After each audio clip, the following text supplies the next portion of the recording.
Atheists deny God, then try and evaluate his actions by their standards. Christians are less likely to judge God, but claim God is above human evaluation, his actions are beyond our comprehension. But the response of Christians is not satisfactory from the position of an atheist. To say a being is above moral condemnation does not equate to God being moral. These two approaches, as disparate as they seem, are not as incompatible as might be supposed. God is perfect and beyond human comprehension, that part is true. However, if it ends there, humanity is incapable of comprehending God. If we cannot begin to comprehend him, could we understand the universe he created? We are forced to conclude that had God not made allowance for his own transcendence, we would not even be able to discuss God. In other words, God qua God is beyond man's understanding. His true nature is too sublime to be even commented on in an articulate way. The God of Scripture, however, gave us a pathway to understanding his divinity. God in his mercy took into account the mortality and limitations of man. To put this another way, God gave man an understanding of his nature to make it possible for us to address God. But we are limited in the way we can talk about God. He is known to us only in a way that accords with the way God has made himself visible to us. God is perfect, and this perfection is beyond human comprehension, but in the reality we inhabit, perfection is tied to morality. God is morally perfect. We are able to understand moral perfection. It is an idea we can get our minds around. We cannot get our minds around the absolute perfection that is God.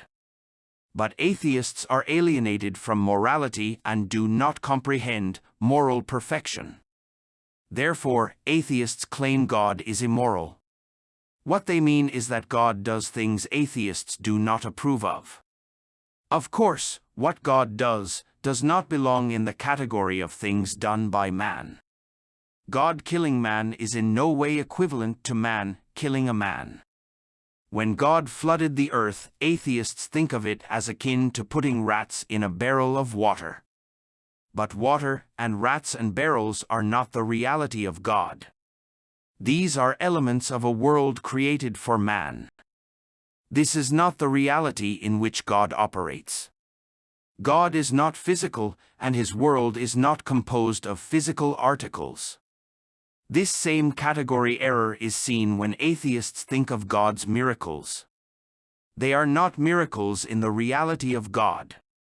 In their mind, God causes a reversal of the forces of entropy and even changes the direction of time. But of course, God is not in the reality where death and decay exists. He has no need to reverse time because time is, for him, irrelevant. The death of one man or a billion does not alter God. Death is a human experience, not a spiritual reality. God changes how we see him, but he does not change. He created us rational and logical so he could have a way to communicate with us, but God is beyond logic. Man is constrained by logic, but God is beyond all constraints and limitations. We call God good because morally he is good, meaning in our logical reality, God exists as an infinitely good being. But this is still God as he intersects with our reality, the reality he created so he could interact with us, in a way we could understand. But atheists want to evaluate God in terms of the categories he has given us to evaluate each other. In the atheist conception of things, everything has substance. But they know God does not have substance. The only logical conclusion an atheist can come to is that a God without substance is a God that does not exist. This is only the start of what atheists condemn God for. Yet perhaps the condemnation is premature. Physical reality has been conclusively proven to not only be a postulate beyond verification, But the idea of physical reality is also not a coherent proposition. To argue the point that physical reality exists must ultimately lead to the invalidation of the claim.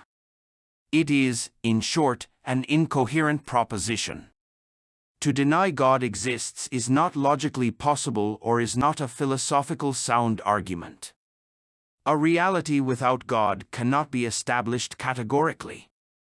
To claim that only physical things exist is incoherent. The claim establishes the existence of at least one metaphysical truth. To demand Christians prove God exists is a category error, as atheists cannot prove physical reality exists.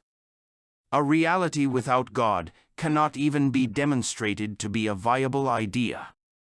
The only way it might be possible for God to not exist would be if physical reality had to exist. Since physical reality cannot be demonstrated to be a necessary condition, the assumption has to be it is not a valid category of existing things, leading us to conclude the only other possibility is that an omniscient being does exist. But if man is to declare that God is evil, he has to look up what God says about evil. There is nothing in biology, evolution, or chemistry that tells us what is evil. The only information we have about evil is tied to an existent God. Atheists can say they know what evil is, and if we wish, we can believe them. But if we do, it is only because we know they have lifted this knowledge out of Scripture. The only conception of evil we have is that derived from a perfectly righteous God. No one thinks murder is good. Most of us understand rape and robbery are evil. But no one can reasonably argue they know what evil is by sight. The killing of an innocent man and the killing of a guilty man looks the same. If we know what evil is, it is because we were told. But if we disassociate evil from God, what foundation is left on which to condemn some acts as evil? Liberals and others will pick out examples of behavior they consider abhorrent, with nothing more to substantiate the claim than their own visceral reaction. The examples they give of evil are never embedded in anything like a theory of evil. The categorization of evil becomes very ad hoc in a godless environment. Evil is not behaviors that atheists have a serious dislike of. Trump is not evil because he causes you to have an anxiety attack. But if evil exists, then what is sin? What of moral virtue? If murder is evil, what defines moral virtue? Can they tell one from the other? Must we ask the atheist what value an action or behavior has, if we want to know if it is good or evil? Is this claim to knowing good from evil a claim as to the infallibility of the subjective determination of the atheist? What gives them the right to opine on the nature of evil? Are they God, that they can declare murder is evil but blasphemy not? Even so, can they communicate what evil is to others in a way that gives their choices divine sanction? Or does their opinion remain forever just a personal choice? If it cannot be communicated to others in an articulate way, it does not exist. If N exists only for Tom, Tom will be assumed to be insane. It will be assumed N exists in the private reality of Tom. So, we need to be able to share our reality with others, if it is to be real and not a subjective event. Can atheists share their view of evil with others in a way that it is real to the rest of us? Or does their view of evil remain part of a personal reality the rest of us cannot access? Now, most atheists assume such is the case when they talk about God.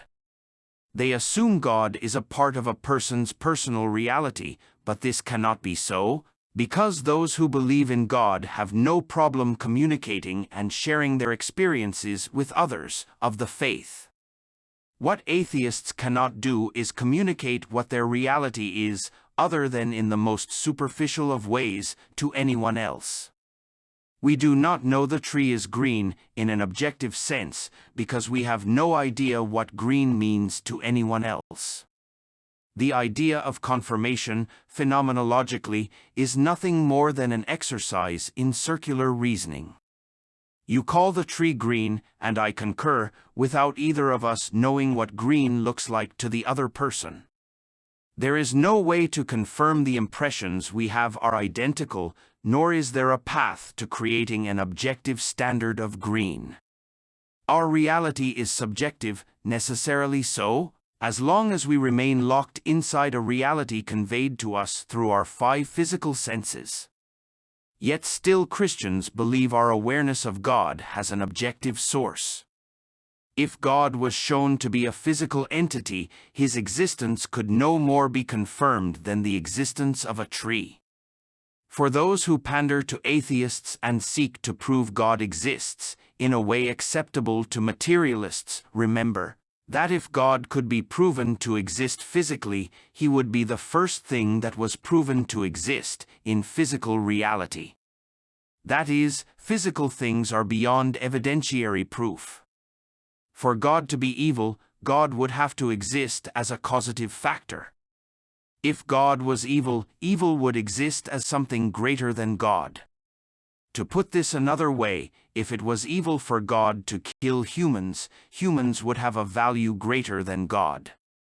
It is not sufficient for man to say his life is worth as much as God or that he has rights equal to or greater than God. If man has rights that constrain God, then man must take precedence over God.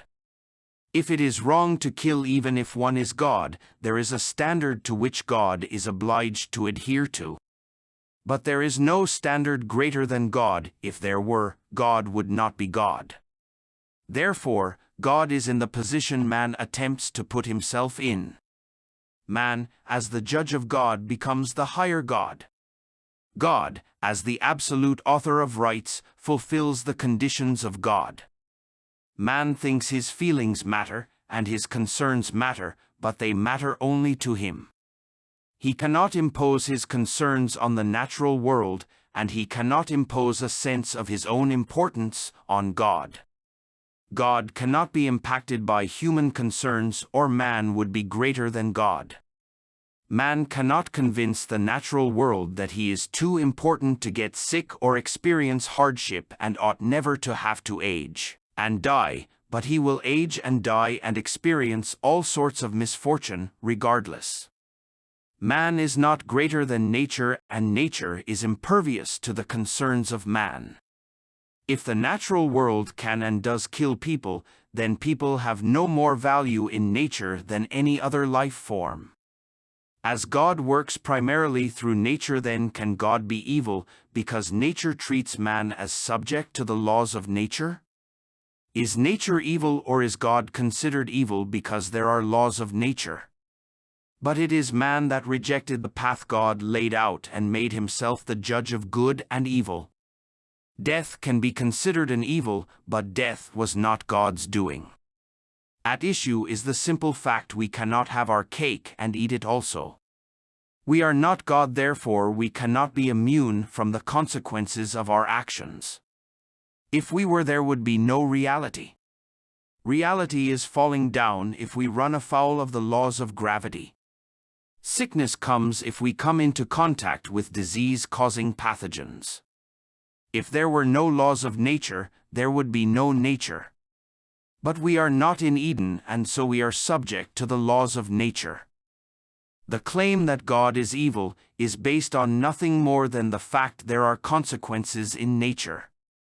What right have man not to sicken and die? What would bad things happening to us be a sign that God is evil?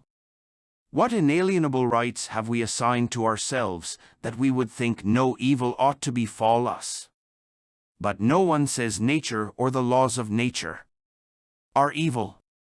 Why then is God evil for what is logical and natural? There are always consequences to our actions. If the body is harmed enough, it dies. God is not evil because it is not evil to harm mankind.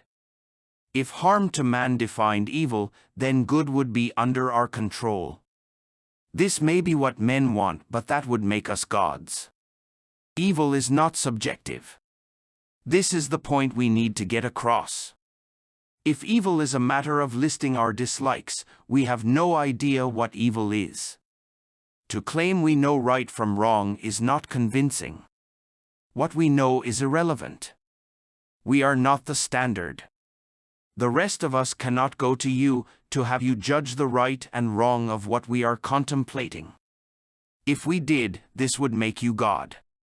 But throughout this discussion we see the problem of evil is primarily one of man wanting to take the high seat of God and sit in judgment as to what is good and what is evil.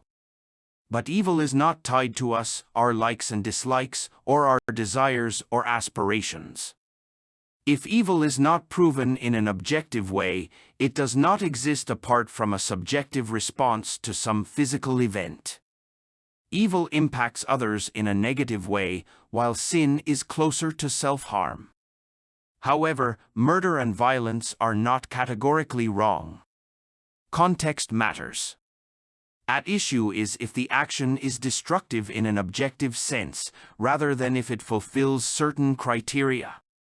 We may be violent in a particular situation, but that does not mean we have necessarily caused harm, in the sense of doing something evil. The problem we have with evil is partly due to looking at the extreme cases, and assuming we can extrapolate from these all other cases. If we have figured out murder is evil, it seems to us we would to be able to figure out the less important cases. But what do we answer if asked if unemployment is evil?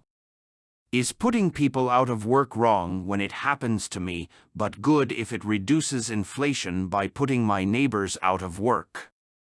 But how can we think to evaluate the actions of God if we are unable to determine the moral virtue or harm of our own actions?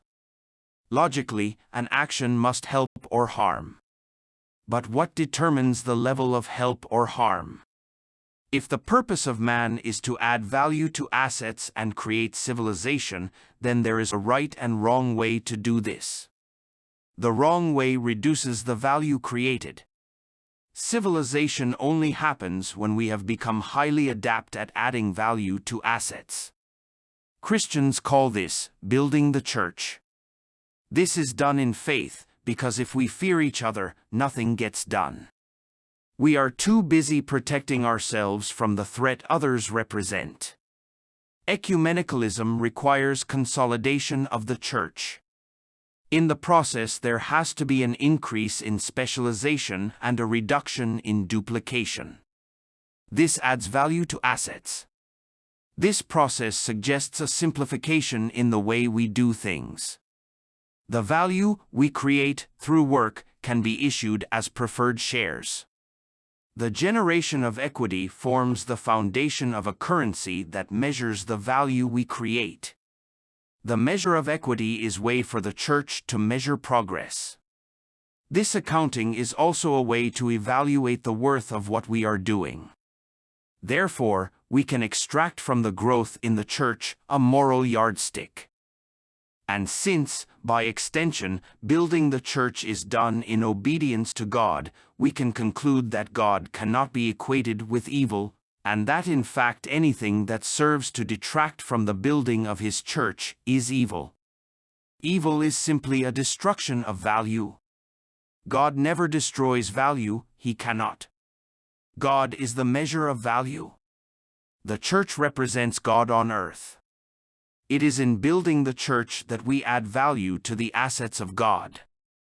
It is in helping build up the faithful that we do the will of God. God cannot be evil, logically speaking. God divine is beyond good or evil. Good comes through creation. Human value comes through adding value to the things of God. Evil comes when we do not do good, this is evil by omission. And we do evil when we harm the value of what is God's. This is evil by commission. But if God eliminated all things, it would only reduce things to their natural and neutral state.